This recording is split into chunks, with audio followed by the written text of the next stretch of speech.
Hi, I'm Dr. Chip Bennett. I'm the pastor of Grace Community Church, and I'm joined with my dear friend, Dr. Warren Gage.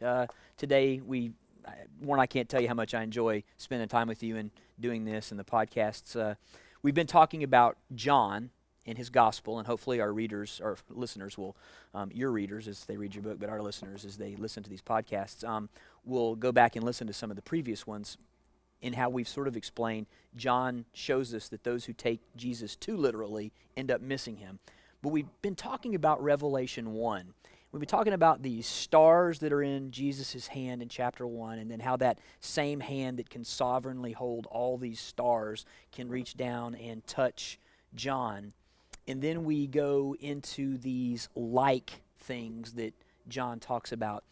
You taught me this, that is a blazon. Can you explain to our listeners what that is when we say it's a blazon? Can you explain when we're reading that, what John is doing and what he's really teaching us here about Jesus? Well, a blazon is a figure of speech, and it's been known from antiquity. It's not as commonly known now because we don't teach these things as we should. But a blazon is a portrait of someone, and you describe them always from head to toe with figures of speech describing their physical form. You'll see one in Song of Songs 5.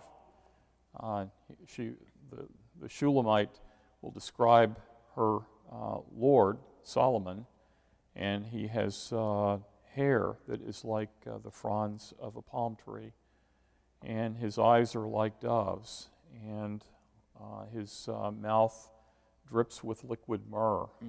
And then she describes his arms that are set with beryls, and his chest, which is inlaid with lapis lazuli, his legs like alabaster on plinths that are set up.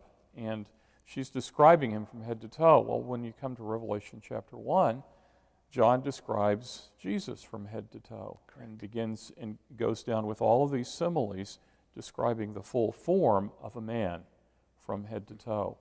So one of the things I think that teaches us perhaps, and most people aren't aware of this figure of speech, and it's helpful to understand that because you can see what the intentionality is. And a figure of speech, you're obviously describing, this is not literal at all, but that's the form of literature that's being used. To be aware of rhetorical devices that occur in Scripture is really to open up their meaning, and you have a far deeper confidence that you're understanding it correctly.